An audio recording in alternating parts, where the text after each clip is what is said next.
Yeah, we're excited to be back in the field house. It's always great coming home.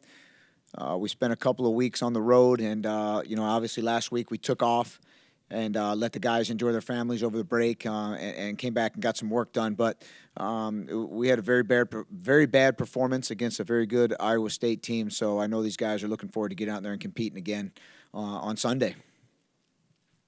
Questions?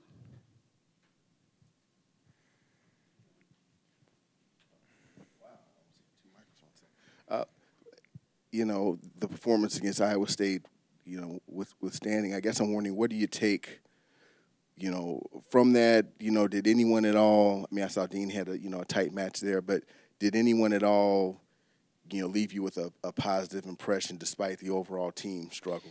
Yeah, I mean, obviously there's some positives to take away from the match, but obviously we got our butts kicked, and it was a lot of negatives. But DJ did a great job. Really was close to beating David Carr, but again, it's a loss.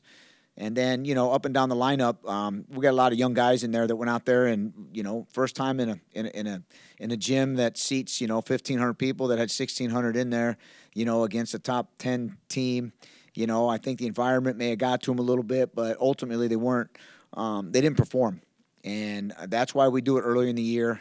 And very excited to see how they respond. You remember last year we got kicked in the mouth very early and responded by beating the top 5 team the next week. So we'll get these guys ready, and I'm excited to see how each individual responds to getting beat up a couple weeks ago. Chris, how do you get those guys to respond in a situation like that? Because, obviously it could go one way where they feel like, bad about themselves, and that could affect them going forward. But how do you, or what do you maybe say to them to try to make it into a positive and make it a learning experience? Well, you don't necessarily sugarcoat too many things with these guys, right? You got to let them know. We watched the film. They saw their mistakes. They see what's going on, and then you put it behind you. That's the ultimate thing. Can you put that behind you after you come back and look at the film and see the mistakes that you made and see the situations that happened and how you reacted to them? So I know that we got back, we watched the film individually, and then they were able to put it behind them. We worked hard Monday, Tuesday, Wednesday, and then they got to go home over break. So seeing family helps. Getting hugged on a little bit helps.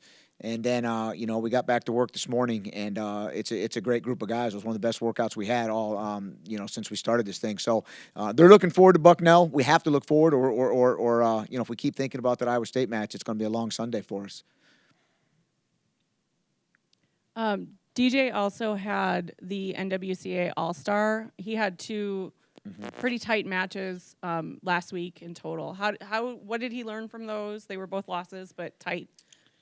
Yeah, he lost to 2 All-Americans last week, and, is there a lot to learn? Especially in the All-Star match, there was a ton to learn. He was, in on 7 attacks on the guy's leg, and that's, to win a wrestling match, you got to get to a guy's legs, you got to pick him up, and you got to put him down. Well, we did everything but put him down. We chased him all over the mat. We got a couple of stalling calls, and then we get stung with 1 takedown, and that's what happens. And that's how you lose a big-time high-level wrestling match in the quarterfinals of the NCAAs, the semifinals, or even the finals. So I know that DJ's on high alert. His attitude's great. He's ready to roll. It was an exhibition match, and you get to see where you are at this time of year. What do you see out of Bucknell, and how do you think you guys match up with them? So we schedule these guys. There's a rhyme and reason why we do everything, right? They're well coached, and they do a lot of rolling around, typical of what you'd see from an East Coast team. So we've got to make sure, again, we get to the leg, we got to pick them up, and we got to put them down pretty hard, or they're going to roll underneath us. They're going to do a lot of counter wrestling, and then they're going to get on top and try to ride you. So they're a very dangerous team. They've got a couple of guys up and down the lineup.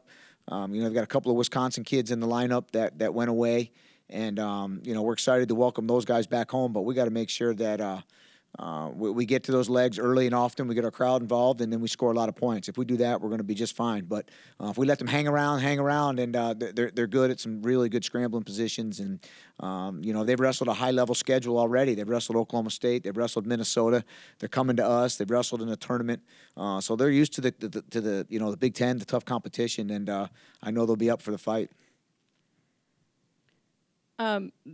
A few weeks in now to the season, we've seen how scoring has changed with the new rules, with three-point takedown, et cetera. Are you enjoying what you're seeing from that, or how do you feel like it's been implemented? I love it. I think it's rewarding the guy that wants to wrestle on his feet. I think it's rewarding the guy that's wrestling on the mat. And, the bottom line is if you score points, the rules are to your advantage. If you don't score points, they're not to your advantage. So I like the rules, and I think that people are starting to see you can score more bonus points with these rules a lot quicker. And I think that becomes more fan-friendly. And, the more points on the board, no matter how you get them, will intrigue a fan. I watched a couple of dual meets this weekend. They're setting record attendance across the country. Wrestling's alive. And, I credit it to a lot of points being scored right now. And we're wrestling yesterday was the first time ever ESPN hosted a Division I college wrestling match on the what do you call it, the flagship station, going head-to-head with football, NFL football. So that's very encouraging, and, I think a lot of that is going to show in the next year or two with the rule set that it'll be, hopefully starting to get on ESPN a lot more and shown throughout the world. Other questions? Okay, one last one. How special is it for Dean to be able to get his ring in front of the crowd at home? And I know we did that last year with former alum Austin Gomez, and I know it's a special moment to get it, but he hasn't seen his ring yet, so can you talk to us about that? It's always special, right? I think when you win the Big Ten in any sport, team sport, individual sport, it's a big deal. Our conference is loaded. It's the best conference in the country. And for this guy to go out there and win the Big Ten championships is a big deal. And I think you have to celebrate those things. We celebrated. You can't really celebrate during the season because you got the NCAA championships, 10 days later. And then you don't win the NCAA championship. It's kind of like, oh, well. You don't get a chance to really do it. Now he's going to get his chance to see his ring for the first time in front of our home crowd. I think it's very, very special. I think you got to celebrate the little things, and make sure you enjoy it and just kind of live in the moment and stay in the moment. And it's going to be a very special day for him, and we're very excited.